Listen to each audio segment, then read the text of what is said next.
Ju përshëndes të gjithëve. Irani kundër Rumanisë mundet, sepse orët e fundit, për ata që nuk e din, Irani ka deklaruar publikisht që kërkon të përplaset me Rumaninë, sepse Rumania po mbështet Amerikën. Pra avion dhe arsenal nga Amerika po shkojnë drejt Rumanisë dhe ministri i jashtëm i Iranit ka deklaruar haptazi dje në një konferencë ku ka thënë që në qoftë se Rumania do mbështes Amerikën, atëre është luftë e hapur dhe ne do përplasemi, do sulmojmë Rumaninë. Por këtu frika nuk është vetëm kjo, sepse mund të përplaset edhe Irani edhe me Shqipërinë. Dhe dini pse? Po ja u tregoj. Nuk ka pakor që po qarkullon një lajm që Këshilli i ministrave të Shqipërisë po kërkon që të mbledh këshillin për të shpallur Iranin si një shtet terrorist.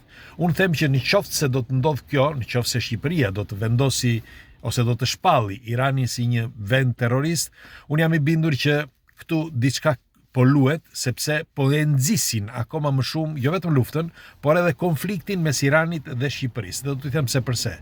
Nuk ka pse Shqipëria të dal haptazi kundër një vendi apo një tjetri, sepse çdo kush ka hallet e veta dhe Shqipëria ka halle të mëdha.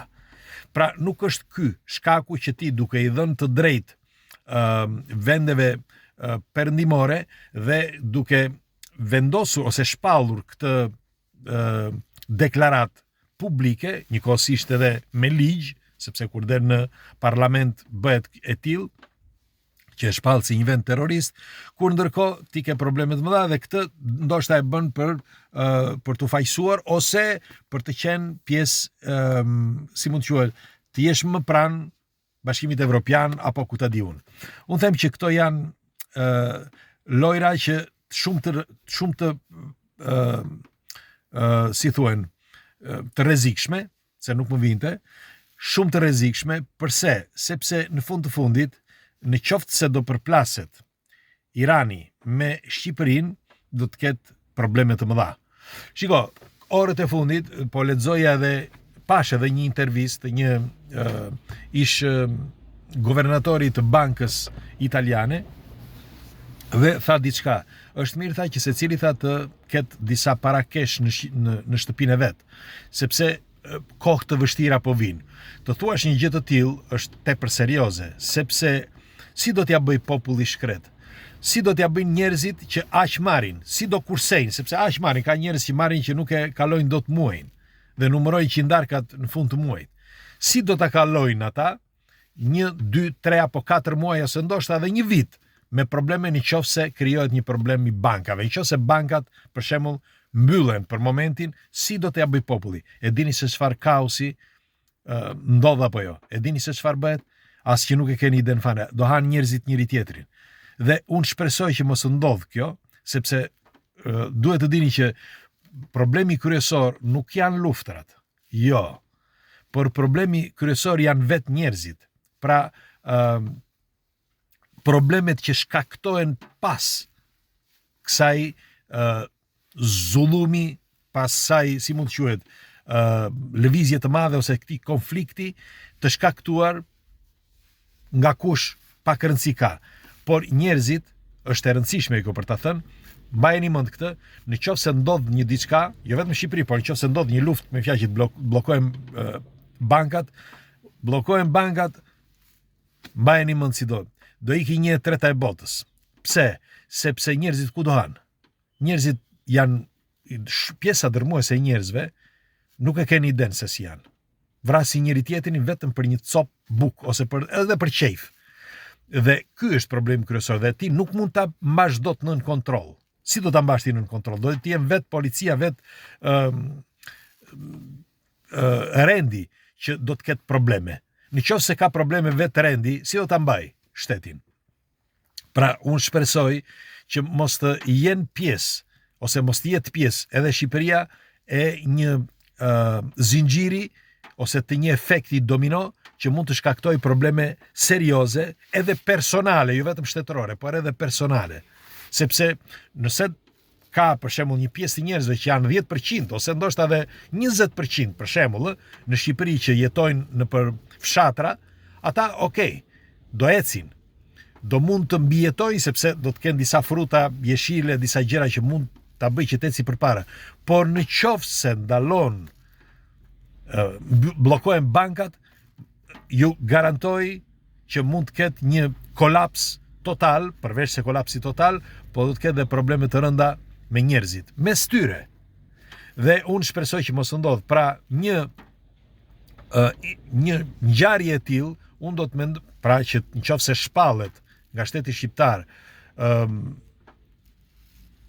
si mund të quhet, si terrorist vendi Irani, unë them që do krijohen probleme, sepse duhet të dini që Irani e ka me Shqipërinë, ka kohë që e ka me Shqipërinë, sepse ka strehuar rivalitetin politik të Iranit. Pra, para disa viteve, për ata që nuk e dinë, është edhe disa pretendojnë që është bërë e qëllimshme, pikërisht për të ardhur në këtë pikë që jemi sot, për të ardhur sot.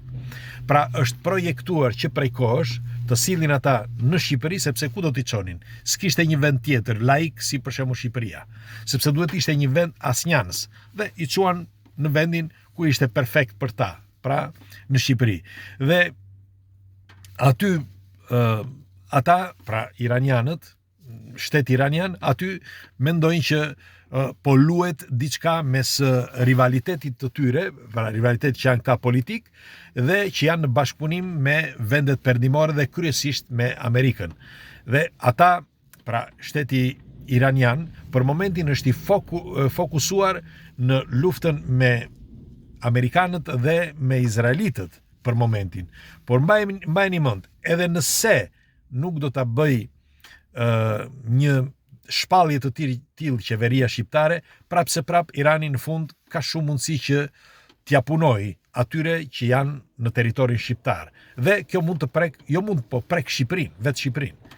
Tani në këtë prizm, unë mendoj që ky është një shkak më i fortë, shkak më shumë, nëse shteti shqiptar shpall Iranin si vend terrorist. Pra, i jep mundësi që ai të filloj që tani të përplaset me rivalitetin e tyre, njëkohësisht edhe me Shqipërinë, sepse ti del hapur në këtë rast.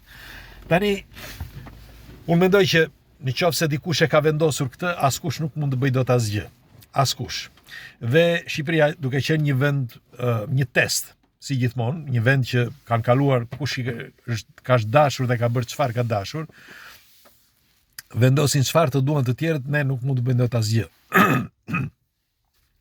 Por nëse preket Shqipëria nga Irani, do të mani mend që aty do të filloj lufta e tretë botërore. Ja u garantoj për këtë, sepse lufta e tretë botërore nuk, siç e kemi thënë, nuk do të jetë si më përpara. Nuk do të jetë çeta, por do të jetë e drejt për drejt, sepse në Shqipëri preken pothuaj 70% e bizneseve botërore. E dëgjuat mirë, që nga Amerika, që nga Zvicra, nga Italia, Italia është kryesorja, por Italia, Greqia, të gjitha shtetet, sepse që të gjitha shtetet kanë marrëdhënie politiko-shoqërore, por kryesisht tregtare me Shqipërinë. Dhe nëse cënohen xhepat e këtyre që janë aty, sepse ju thash 70% duke filluar që nga bankat, një pjesë e madhe e bankave janë të Greqisë apo të Amerikës në Shqipëri.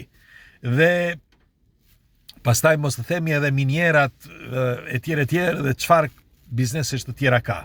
Pra, një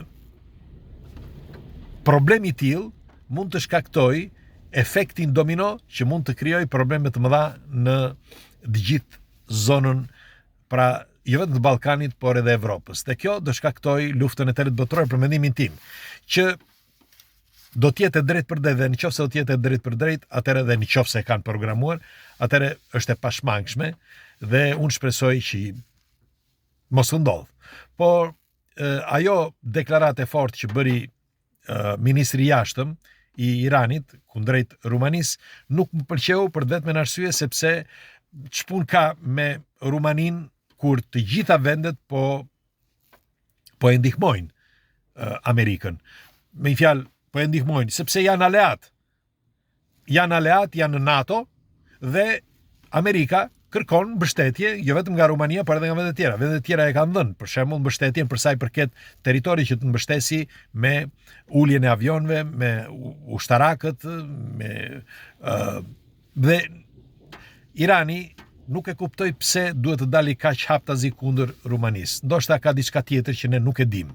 Sepse nëse ka dhe të tjera shtete dhe me Rumanin e ka të drejt për drejt këtë, si mund quhet, inat Irani, atëre do të thotë që ka diçka tjetër brenda, që ne nuk e dim. Dhe nëse është kështu, atëre padyshim edhe sikur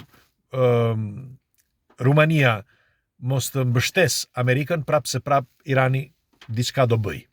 Ndoshta jo tani, por më vonë. Megjithatë, e njëjta gjë ndodh edhe mendoj që do të ndodh edhe me Shqipërinë, që nëse do ta ngacmojë Shqipëria, qeveria shqiptare, Iranin me këto deklarata, me këtë shpallje si një vend terrorist, unë mendoj që gjendja është vërtet kritike. Ju çfarë mendimi keni? Ndoshta ju keni informacione më shumë, pres komentet tuaja. Ditë të mbar dhe punë të mbar sot.